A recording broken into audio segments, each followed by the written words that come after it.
Well, good evening and welcome to this week's Tech Talk. My name's David, and for the next 40 minutes, you'll be joined by myself and our hosts doing a deeper dive into the virtual Scout halls and Microsoft Office 365. Now, whilst we wait for some of our viewers to join us, we thought we'd take this opportunity to maybe review some of the questions that we didn't quite get around to answering from last week. So one of the very common questions was, do we need to update our email address in ScoutLink? Now, the good thing is the guys in the IT team are pretty clever. So when you activate your email address, it will automatically update ScoutLink for you with your @newsouthwales.scouts.com.au email address. So I think that's pretty clever. So just that again, when you activate your Office 365 email address, it will automatically update ScoutLink for you. Now, if you are having a bit of trouble getting your email activated and you've sent in a request and you've been waiting a little bit, it's because, well, I think we did a little bit too good a job last week and there's been a flood of requests coming through. So please bear with the IT team. There's only 3 or 4 of them, so they are getting through the requests as quickly as possible. Yeah, we appreciate your patience. So thanks very much for that. Now, there have been a few questions around also Microsoft Teams platform and, you know, the virtual Scout halls. Is this another tool that we have to learn? And I guess this is a tool that Scouts New South Wales is rolling out to help Scout groups to meet, to store information, and really just do their job that they've always been doing prior to COVID-19. So if you think about what you were doing, 6 or 12 months ago, you were planning a program, doing or executing it. Hopefully you were doing a review and recording it as well, as in notes and whatnot. And what we're seeing the Virtual Scout Hall is just a platform for you to be able to do just those exact same things. Help you plan your program. In the COVID-19 situation, do them virtually online, and an area where you can store the review and recording part of it as well. So try not to think of it as a new tool. It's just something that we've rolled out to help all of the Scout groups around New South Wales do what they've always loved to do in Scouting. So once again, welcome to this week's Tech Talk. My name's David and I'll be your host for the next 40 minutes, joined with the panelists looking into a deeper dive into virtual Scout halls and the use of Microsoft Office 365. Now, if this is your first Microsoft Teams live event, it is going to be a little bit different to what you're used to in Microsoft Teams. And hopefully you can see something that looks a little bit like this. Maybe the picture's a little bit different there, but you'll see the Q&A on the right-hand side. And if you do have a question for our team, just click on that question mark and you can type it in. Now, hopefully, last time we had about 300 questions, so hopefully your question will get answered.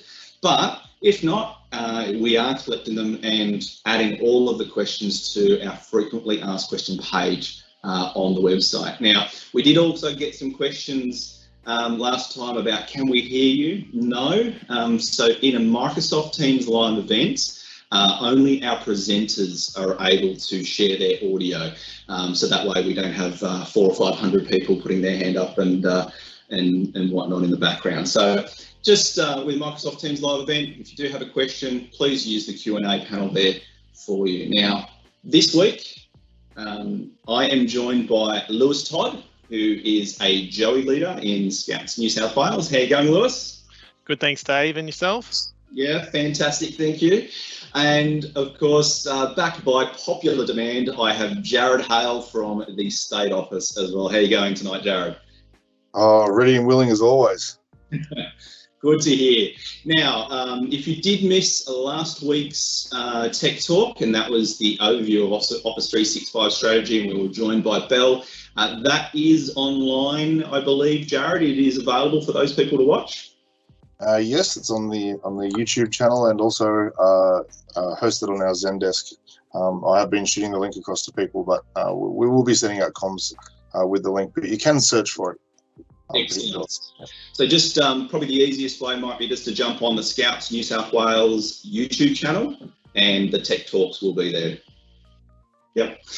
So this week we looked at Microsoft Office 365 and how to activate your email address, and this week we'll be looking into the virtual Scout course, so the week 2 crash course of Office 365 tools. Now, last week we did show you some of the features around the Teams meetings, and of course, in true Microsoft style, they've done an upgrade. So before we get into tonight, I'm going to take you through some of the upgraded features, and I actually think that you will quite like them. So we're going to do that. We're also going to set up the virtual Scout halls, show you some Teams applications that you can add. We're going to touch on the 2-deep leadership in the context of online meetings, and we're also going to introduce the leader and committee hubs. Sorry, I'm just getting a little bit ahead of myself. So back to the features that have updated on Microsoft Teams. So as we talked about, Teams is not just a meeting platform. It does help Scout groups give the ability to share files, chat, and obviously the meetings as well. Good news is, our Microsoft tenant has been upgraded from a 2x2 to a 3x3 video format, allowing 9 people on the screen. We've also got the raise the hand feature. So when you're in a meeting and everybody's muted, you can have the ability to raise your hand and ask a question. Now, if you're wondering how to see who's got their raised hand, just click on the people icon, and you can see there on the right-hand side, people have got their hands raised, and you can have multiple people raise their hands at a time. So that's a pretty nifty new feature. Also, in the coming week, we haven't quite got this rolled out yet, but our tenant will be getting the new meeting onboarding platform. So you can see here it's a little bit different, but the settings are easier to access.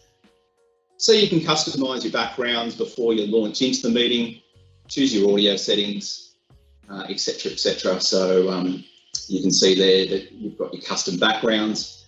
You can set all that up before you join the meeting. So that's going to change as well.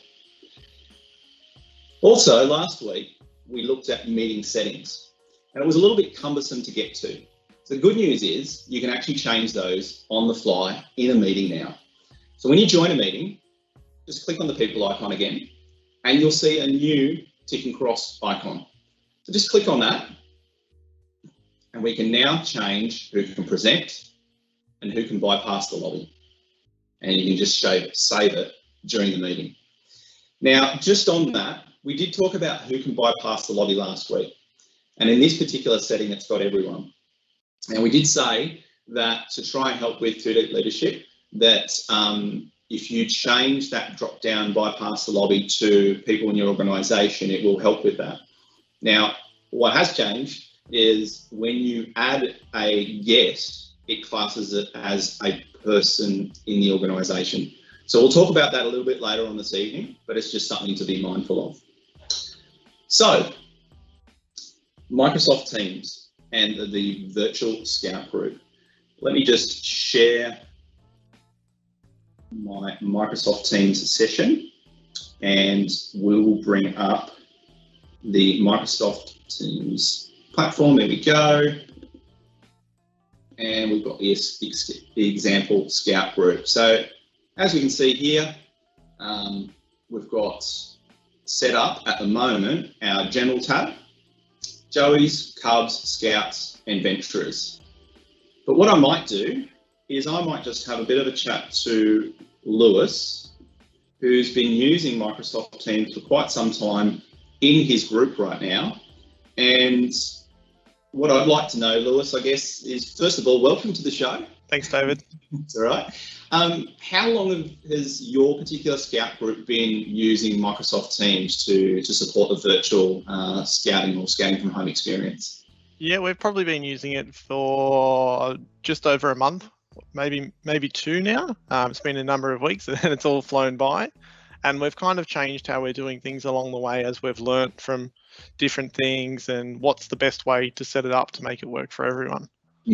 That's right. So I know we've talked about the differences in the channels, and you've got your sections, and you've got private channels and public channels.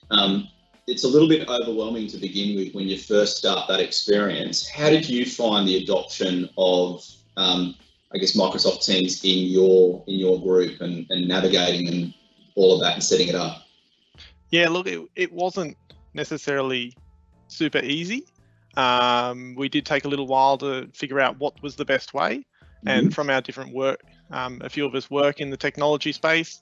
So it was we had some experts who could help us out with what they've done at work and different things there, which was really handy. And then we kind of settled on the best way was that everything is public unless it needs to be private, which kind of helps with everything. And once that's set up, then we got really into setting it all up in terms of setting up channels, making it super easy and super friendly for everyone to do whatever they needed to do. Excellent. So I guess the good news is you've gone through a little bit of the teething problems, and for tonight we're going to share with our viewers the best way to set up their virtual Scout Hall. And I can see you've got quite a few there from your region that you've been helping out. But we're going to, I guess, help our viewers tonight setting up a channel. Yeah. So it's pretty straightforward to set up a channel. So we just click on the little 3 dots next to our group title. And so it's Hall Example Scout Group, and we'll click on there, and then we will go to Add Channel. Excellent. From here, before we get there, we can see that our group currently has all these other channels set up. So we've got a Joey's channel, a Cub channel, a Scout channel, a Adventurer channel, but we've been lucky recently that we've gained some rovers and a rover crew starting up with our group. So we need to create a channel for them. So to do that, we just go into these 3 dots, which when you hit them, will expand out to more options across teams. And then we'll go Add Channel. And down the left here, we've kept a numbering system to keep it nice and simple and ordered. Teams automatically organizes everything in alphabetical order. So we've put a number in front of all our sections to keep them in the chronological order to make it a little bit easier for everyone to find. So we're going to just add our rovers in. Awesome. And so we can add a description if we want to help people find the channel or work out what goes in here. But for the most part, we don't really need to do that for something as simple as a sectional channel. It's pretty straightforward.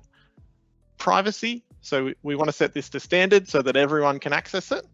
That makes it a little bit easier as we get sort of a larger group and people moving between sections. We don't have to remove them and add them to the team. So it just saves some admin work on our part.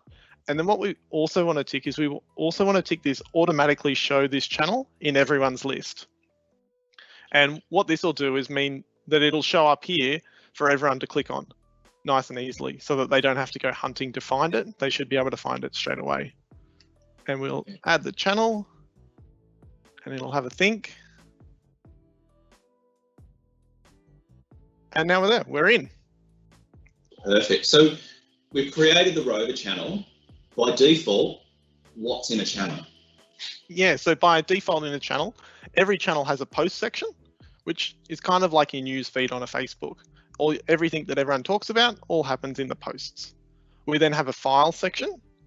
So in here, because we've just created it, there's no files, but any document that gets mentioned, whether it's a photo, a video, if it comes from the posts or wherever, it all shows up in the files. So if you need to find a file quickly and easily, it's in the files in the channel, if it's ever been in the channel.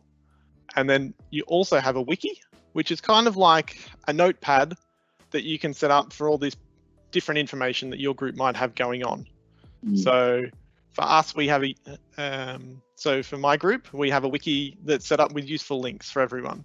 So all the websites are stored in one place, whether that's badge layouts, whatever. The parents and the youth members can log in, click on the link straight away, and it takes them to the most up-to-date and current version, ready to go. So saving us having to send out an email. Yeah, perfect. So I've created the rover channel. Now, for most rovers in New South Wales, they actually are being rolled out email addresses. But say, for example, the Venturer channel. We've got a whole heap of Venturer youth members out there that don't have an app nsw.scouts.com.au email address, how are they going to interact with teams? Yeah, so to do that, we have to add them in as guests. And once they're in there, then they're just in the general hall and they're good to go from there. So they're just a general member in our group. And so to do that, we would just go options, add member, and we would add their email address, whether it's their Gmail or their Hotmail.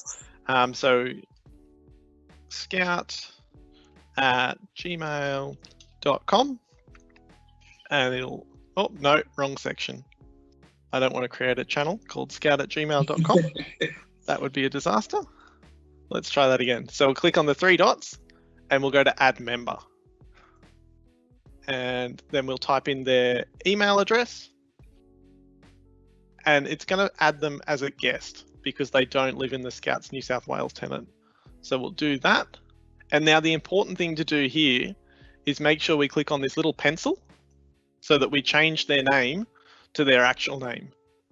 Rather than scout@gmail.com, it might be Harry or Tim or first name, last name, so that they're easy to find when they move around. Because once you get a few different venturers in there, all with their own wacky email addresses, it's hard to work out who's who in the zoo, so to speak. And if I forget to do that, what's the implications? Why do I need to do it straight away? Yeah, so we can only do this when we're adding someone, which is really painful, and we learnt this the hard way. So we added everyone in just off their email address, and we've now got 85 youth members with all their parents' email addresses, and we don't quite know who's who. So it is very important to do that right at the start. Yeah, right. So valuable lesson there. So if you haven't set up your virtual Scout Hall, our recommendation is to set up your sectional channels using the numbering system. So, 1 for Joey's, 2 Cubs, etc. And then once you've done that, add your youth members or family email addresses, but using that little edit button to change it to a meaningful name. So that way you've got your members added there as well. So Lewis, we've got our section set up. We've invited in all of our youth members and for our younger sections, their parents or family. So we can now start interacting with the channels and resources and having meetings. I did notice when you were setting up a channel though, there was that security setting.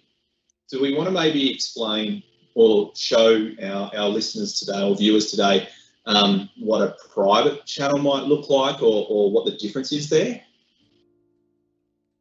Yeah, sure. So a private channel means that the channel is hidden unless you're added to that channel. So it could be good for, say, a Scout unit council, and that way they can keep their conversations a little bit separate from the rest of the chatter. So for some larger groups, that might be really handy to have, say, the 6 patrol leaders all in there and the 40 other scouts all out by themselves. So it just gives you that ability to structurally separate it so that it's a little bit separate. For the smaller or the younger sections, we probably wouldn't need one, potentially, depending on numbers. So yeah, it's just another option. But be aware that you can't change the security of a channel once it's created. So you can only set that at the start. Yeah, sure, no worries at all. So can you maybe step through, let's create a test private channel and maybe just show what that security setting looks like and how to add people to that channel? Yeah, sure. So again, we find our team on the side here, or our virtual Scout Hall. We click on the 3 dots. We then go to add channel. And from here, we're just going to call it test channel for today, or test. And we'd put a description in as to what goes in this private channel. Because it's a little bit hidden, we need people to know to make sure they're putting the right files in there. So if it's just unit council stuff, files for first example Scout Hall unit council, so that we're not confusing the matter. And then all we need to do is click on the privacy and change it from standard for everyone in the team to private, which is only specific people. So this is where it becomes a bit of a burden. Only specific people means that you actually physically have to add everyone in every time your unit council changes over. So it is a little bit of extra work. That's why we normally go standard for everything else. But in this case, we want private. Yep. So we'll click on that and then we'll hit next. Excellent. So whilst you're doing that, maybe if we could add one of our panelists on tonight as a, as to be allowed to look at it, maybe Jared, let's put Jared in there. Yeah, sure. And the other thing is as well, when we're adding members to the channel, to a private channel, they have to be in the team as well. So it won't let you add someone who isn't in the team. So that's just another little thing to be aware of if it's not working for you. So we'll add Jared, we'll hit add, and now we need to set Jared's permission level. So whether he's just a member of the team or whether he's a member of the channel or an owner of the channel. So an owner allows the person to do a little bit of extra stuff, such as manage some of the channel settings and add other people in, whereas a member just allows them to participate in what goes on in the channel. So again, for Jared, because he's a leader, we'd probably put him in as an owner. But if it was youth members for a unit council, per se, we'd probably just put them in as members. Yeah, perfect. We'll hit done, and we're done. Excellent. But now, over on the left here, now our new channel's shown up. So this will only show up for the people that are in the channel. So no one else will be able to see it. But the other difference as well is that it's got the little padlock icon next to it. Yeah, very good. And what I was actually going to do, so I'm going to just cut over the top of you. Yep. And I'm going to share my screen as well. What I just wanted to demonstrate to our viewers at home is that you can see here, because Lewis didn't add me to this channel, even the hidden channels that we were playing around with, I can't see the test channel there because I wasn't added to it. So as you can see there, the permissions work really well. And if we shared Jared's screen, he'd be able to see it. So yeah, yeah. And Dave, so if you want to click on those three dots next to example Scout Hall, yeah, and then just go into manage team. So If we're an admin, we can then click on the channels, and it'll still show that the channel's there, but we won't be able to access it. Yeah, see, I can see test, but there's no buttons or anything there. Yeah, so you can't get access to it, even though you can manage it because you're an owner of the group. Okay. So whilst we're in the management screen, what's the analytics side of things? What does this sort of bring up for us?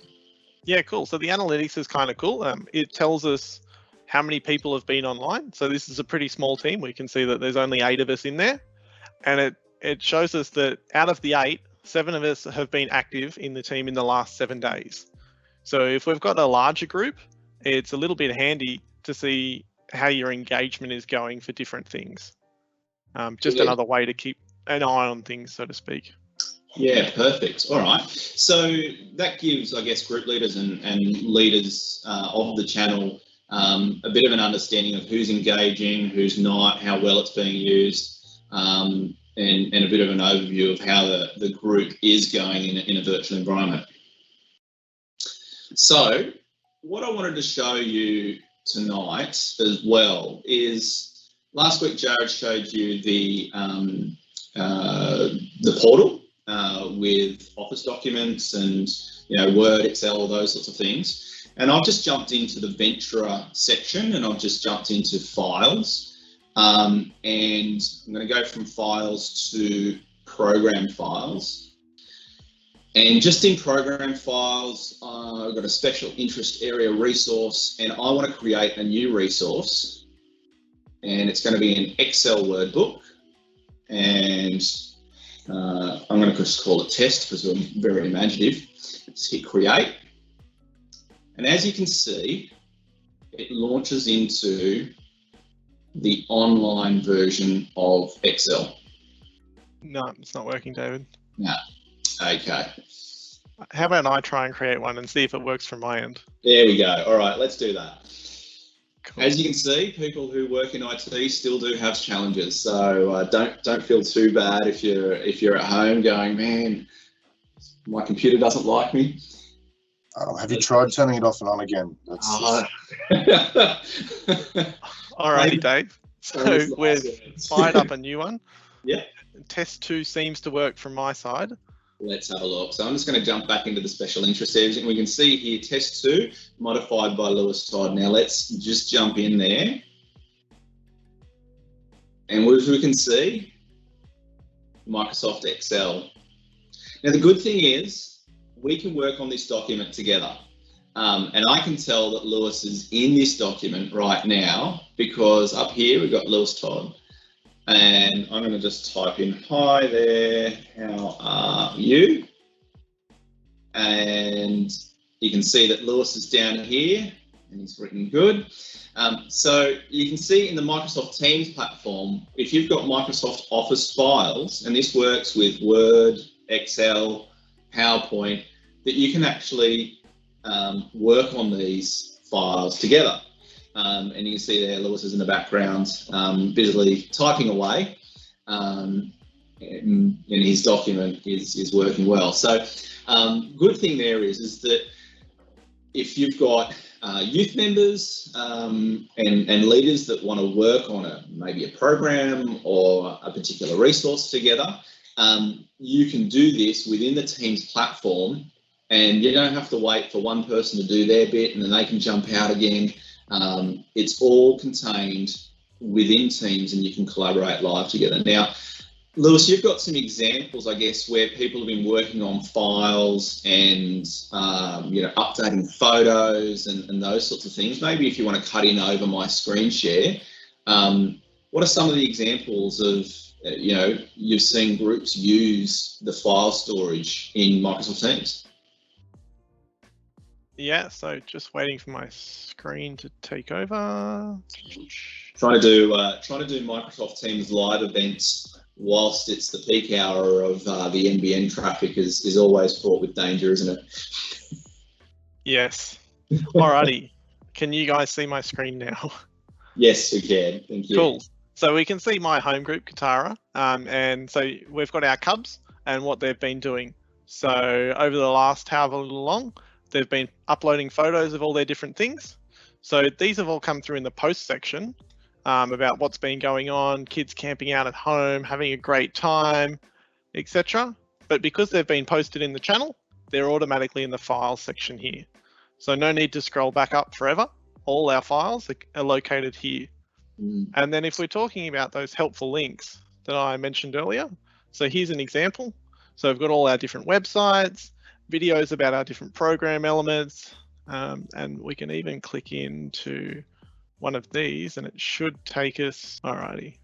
And it even links us through to our interactive newsletter that the parents can scroll through and see everything that's going on. And this is part of Office 365 through Sway as well. So Dave will talk a little bit about that, all the other different applications in the coming weeks, but we can see all the different things. And the cool thing about these newsletters is it also gives us statistics on who's been doing what in terms of, yeah, I've spent 5 hours writing a newsletter, but has anyone actually read it? It'll tell us who's been reading it, how many people have read it and what's been going on.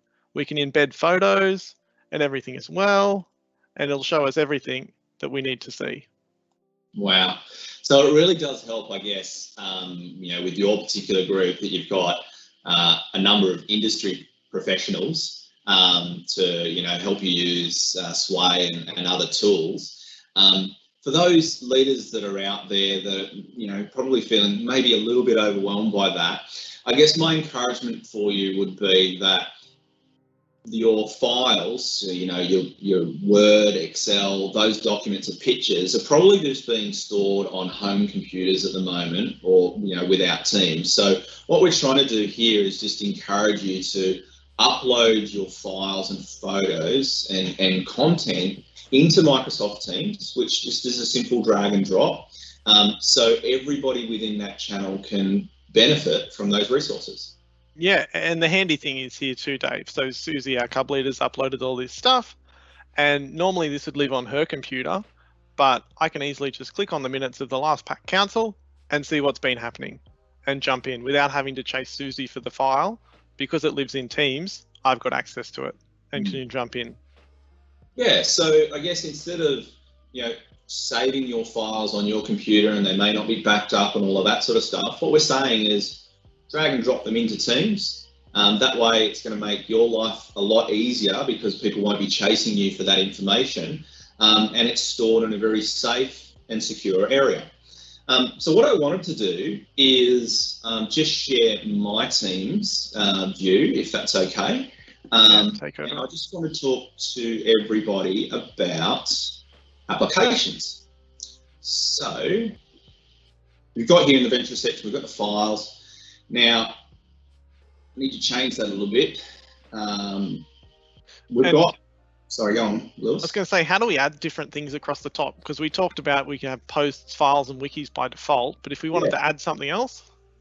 Yeah, absolutely. So I'm just going to delete this. So I can show you how to delete it. Just a little drop down there and hit remove. And that's removed. And I now want to add a little application, and that application was called Planner. Now, for those people that have been around in Scouting for a little bit, that love their Trello boards, Planner is essentially the Microsoft application that lives within Microsoft Teams. So I'm going to create a new planner called Goals. So let's save that. And these are going to be the venture goals that the venture unit is planning on achieving. So I'm going to rename that to unit goals, and I can now add a task. And because I'm the Chief Director for Oz Venture, one of the goals is going to be very unbiased, and it's going to be go to Oz Venture. So I'm going to add that task. Now, when we're in the task, little three dots, I can open that up and we can put in some notes, we can add some attachments, put some comments in there, and I can also assign that to someone who is in my virtual Scout group. So I'm going to pick on Jared, I'm going to assign it to Jared, but David's also said he wants to go, and so does Emma. So we've got a few people that are sharing that goal. Just click on there. As you can see here, we can just keep on adding tasks and assigning and due dates. We can also use these lists for, I guess, a variety of ways. And Lewis, how do you guys use Planner? Yeah, so initially when Scouting at Home kicked off, we were using it just as a way to keep track of what everyone had been doing. So we had like a new bucket. So Dave, if you want to just hit new bucket, and essentially it was just a week by week bucket on what everyone had done. So let's go week 1. And then everyone could then add a task of what they'd done from the Scouting at Home activities. They can upload photos, as you could see before, and it was just kind of a way for us as leaders to test and play with the system to see if the kids would engage and get stuff out of it. Yeah, so just upload a photo through there. And this works really well off a phone as well. So you can download the app on Teams app and chuck it in, and it works really well. There we go. Excellent. Cool. So you can, use Planner to, set up goals, or, a method of, sharing some of the activities you've done at home. So it's a variety of things. You might even use it for, planning bits and pieces if you haven't got access to some of the other tools on the current program, being Pioneer Tracker, etc. What I thought we'd do is we've also got the ability to add other applications or websites, etc. So OneNote is a good tool for record keeping. It's a bit like the wiki. So you can see here, you just again add the plus sign. I've actually got a OneNote booklet already added in the for the venture section, but I'm just going to add that there, save, and we can see here that OneNote will launch, and I can pop in minutes that way as well. Yeah, and the other handy thing about this too, Dave, is we could have a youth member typing this up as we're having the meeting, and everyone can be checking it, or everyone can be typing in different things about their projects or their tasks that's got going on. Mhm. So it allows us all to collaborate at the same time. Yeah, perfect. So talking about other applications, there's hundreds, literally hundreds of applications that you can add. And one of the questions last week was, well, how do we make teams fun? How do we increase engagement? So I thought I'd spring it on the panelists tonight. So if our panelists can go to Teams, the example Scout Hall Venturers, and just click on the Kahoot quiz. Now, unfortunately, we wanted to try and let our viewers play this game tonight, but there's about a 60 to 90 second delay between what we're doing on the live stream and what you're seeing. So I can't actually, get you guys to play, but Kahoot's a really cool game. You can set it up as quizzes and whatnot. So if you guys can go to that screen, and I am going to share the Kahoot screen with you. So let's play. And it's got really cheesy music. So if our panelists can pop in this number, the PIN number 31888241. Sorry, David, where was it again? So it's in Teams, in the virtual Scout Hall. So let me just bring that up again. So in Teams, example Scout Hall, Venturer section, Kahoot quiz. I've got Jared, the cool man Lewis, and Emma's on. So I'm going to start our quiz, and hopefully it goes well. Let's see who wins. Are you ready? So the first question is, what was the name of the first Scout camp? Brownsea Scout Camp, Brownsea Island Scout Camp, Camp Bournemouth, or Cataract Scout Camp? I've got 2 answers, 3 answers. We're waiting for the last one. 5 answers. 3, 2, 1. And the correct answer is Brownsea Island Scout Camp. Cool. Are we ready for our next one? I guess even a broken clock is right twice a day. So we only got two right. It'll be interesting to see who is the who's going to be the winner at this one. Our next question. Are we ready? Oh, Jared and Lewis is the winner. Lewis is the winner. Here we go. Next question. What year was the Boy Scout movement formed? Was it 1908, 1910, 1980, or 1907? That question again, what year was the Boy Scout movement formed? 3, 2, 1, and the time is out. Ooh, we've got 3 right answers there. Who was the quickest to answer that question? Hey, Lewis, there we go. Followed by a very, very close Jared. Now for our final question, I think someone might have the home advantage here. Name the Scout camp where this image was taken. Was it at the Baden Powell Scout Centre, Cataract Scout Park, Glenrock Scout Camp, or Glenfield Scout Activity Centre? Where was this photo taken? We've got a few players from home, I think. 3, 2, 1. Please, Eddie. Now, of course, that is the beautiful Glenrock Scout Camp in Hunter and Coastal. So I think Lewis had the home advantage there. And Lewis wins 3 out of 3. So congratulations. Woo! Woo! So as you can see, Kahoot is a lot of fun. I think it is anyway.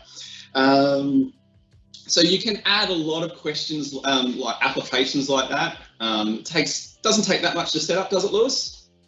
No, it's not too hard, and the kids really enjoy it. That some of the times they're using it at school and they've used it before, so it's one of those things that's familiar to them, but they still have a good time with it. Yeah, excellent. Now, for some of our younger sections, I found Flipgrid pretty good as well. So Flipgrid, it has a bit of security around there, so you have to put in the email addresses of the people that will get access to it. But as you can see, it's nice and bright and colourful, and I've got a little Flipgrid here that says hello. And if I can add users, they can click on a little green button, and again, it's just setting up quizzes and that sort of stuff as well. So there are plenty of little applications to make Teams fun whilst we're unable to meet face to face, and help us through this particular time. So they're kind of the applications that I wanted to highlight. Lewis, is there, I guess, any more uses that you've seen at a group level that you have that you're using? They're probably the key ones that we've been using so far. When we started out pretty simple, and we grew it over time. So the big thing is, don't rush in and try everything all at once. Just play with little bits at a time and get there slowly. For us, it was about learning a new system, and it's also about teaching the kids how to use the system as well, and more so the parents. So there is that little bit of a learning curve, but I think with this one, there will be a longer term benefit as well, more than just, the COVID situation at the moment. So it's interesting to see how we're going to go longer term. All of our sections can see using it longer term for meetings and different things. And we've had even more engagement than we would normally have on some particular activities in terms of leader meetings and that sort of stuff, just because everyone can do it from home. And sure, it doesn't replace face-to-face, but it's still pretty handy. Yeah, perfect. And try and make things fun, I guess, is the main key. Now, just before we round off and go to questions, I just wanted to touch on the 2Deep leadership side of things as well. It's one of those things that I think as leaders we're all very, very conscious of the policies that there always needs to be another leader present at all times. And I think as you add those youth members as guests to your team, the easiest, I think the practical way of going about it is potentially messaging your other leader that's going to be joining with you, so you're entering that meeting at the same time. Is that similar to what you guys are doing at a group level, Lewis? Yeah, so we always have a few people that are super keen and trying to get in early, which is okay. So yeah, we're trying to make sure that we're always texting or Facebook messaging before to make sure that two of us join at the same time, so that there's none of that overlap of one youth member and one leader in the meeting inadvertently at a time.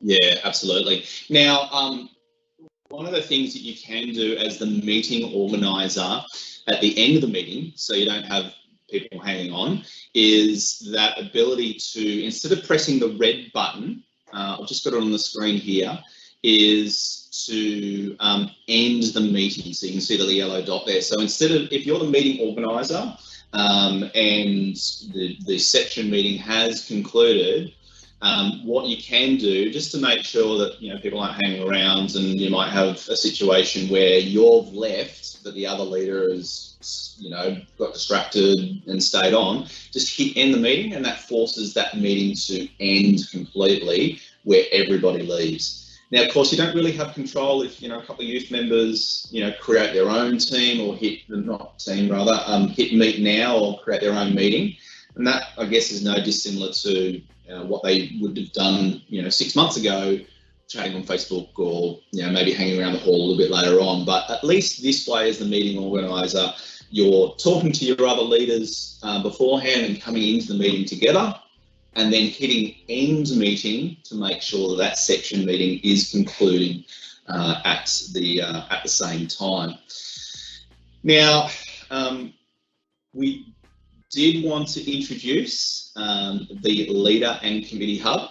We will be talking about that next week. I've just got a little snippet of here of what we're launching next week. So this is a great area for leaders to be able to have some resources some links here, and we're going to go through what the difference between the file and document storage in the leader and community hub is versus the file storage in Teams. So we'll go into that in a bit more detail next week.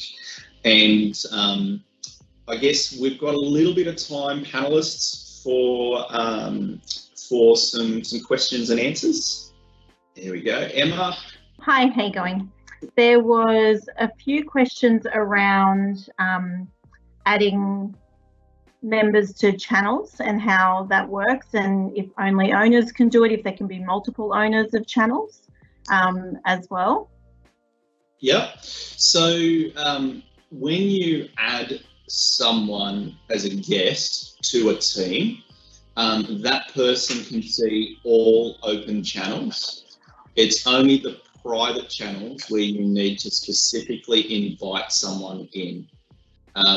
You can have multiple owners of a team, but by default, David, are you able to help me out here? Who is the default owner of a virtual Scout group team? The default owner is the designated group leader or leader in charge of the Scout hall. So when the virtual halls were set up, whoever the designated person was then was allocated the owner of the hall. Excellent. So if that person hasn't got access or something's changed, what can people do to get some assistance around the team owner? Yep, if they just send us an email at the helpdesk@nsw.scouts.com.au with some information on what they're having a trouble with and any other useful information, contact details, we'll be able to then get in touch with them to try and help them and get them access. Perfect. So nice and simple. If your virtual Scout hall or group is, you're not too sure who the owner is, or you haven't got access, just reach out to a help desk and they'll be able to help you out there. I think we've got time for maybe one or two more questions, Emma. Yes, we had a question around, is it appropriate to invite youth members to the channels with their own email address versus a parent's email address? Yeah, good question. So, Lewis, how have you been inviting youth members into the channels within your group? Yeah, so primarily we've invited whatever email address we communicated to the parent on. So we would normally send a weekly email to everyone, letting them know, what's happening, what's coming up, and we've used that email address. For the older sections though, you could probably use their own email address if they have one. As long as they're over 13, that's generally about the age where the internet is acceptable for people to use, according to psychologists. So we'd probably stick with that rule. We do have 2 Deep leadership the whole way through, so there's no sort of issue in terms of child safety for that. Yeah, absolutely.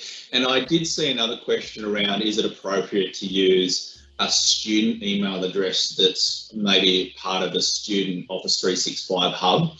And in line with Lewis's response, providing they're of high school age, there shouldn't be any reason why you can't use that email address. And given that it's been issued by a school and, it's part of an Office 365 tenant already, chances are that student will have been using Microsoft Teams and very familiar with the Office 365 environment. So no issues there either.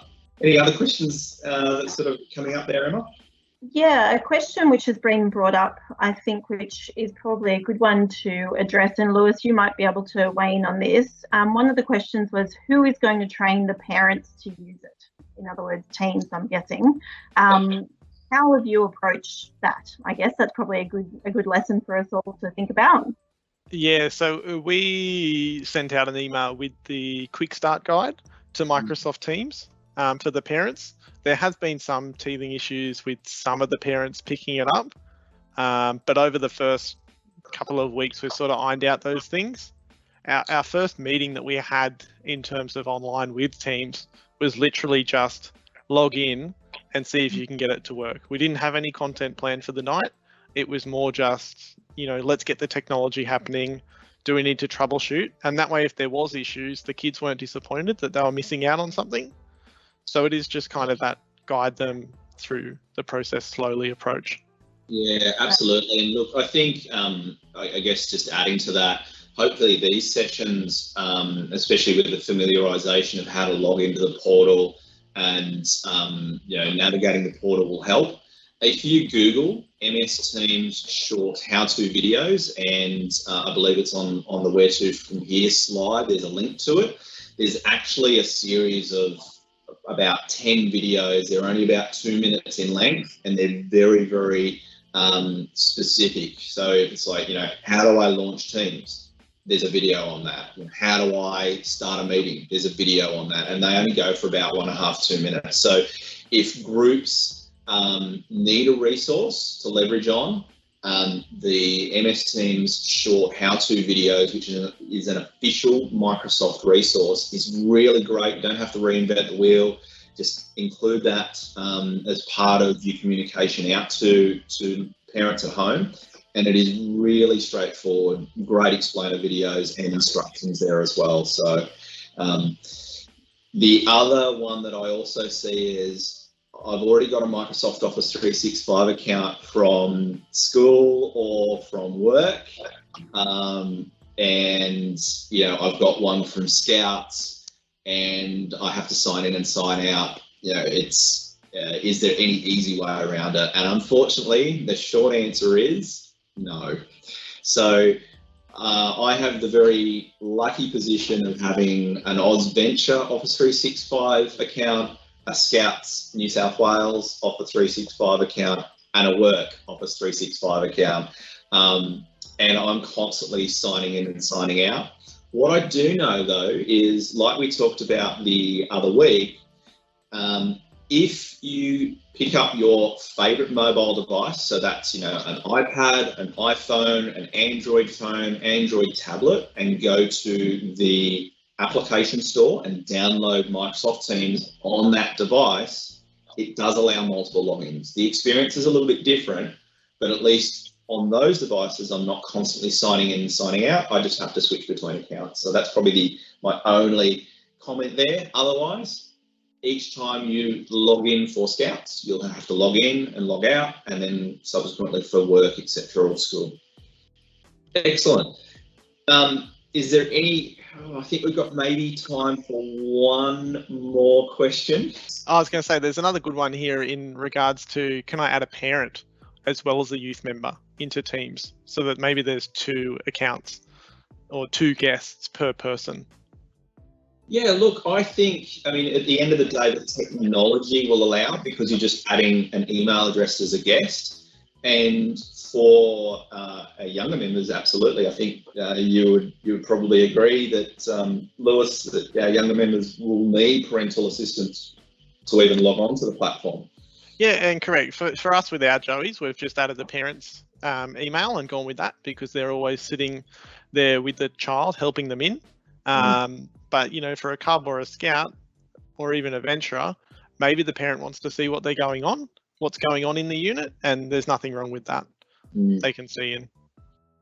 Talking about seeing what's going on, we did have a couple of questions last week about recording. So I think we might want to take the opportunity now just to clarify that.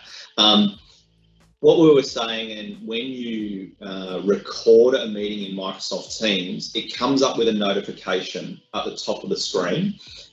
So if you are recording a session, everybody on that call is aware that it's happening, which is part of that legal requirement, because you're not supposed to record anything without people's consent or knowledge. So if you do hit the record button, everybody on the call will be notified that the session is being recorded.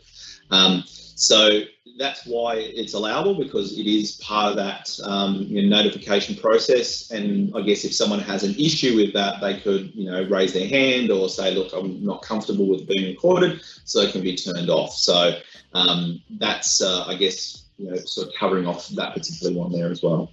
Oh, and we've got one more really good question, Dave, that I think we should jump on. Yeah, so sure.